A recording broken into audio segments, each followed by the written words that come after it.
In this video, I show you how to Brain Drama Puzzle Launcher uninstall or how to delete Brain Drama Puzzle Launcher. For doing this, go to Settings,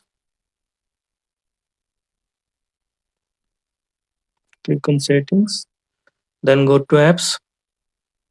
Now click on Brain Drama Puzzle Launcher, tap on it. You can see that there is no uninstall option. For uninstalling, scroll down, find out Home app, tap on Home app.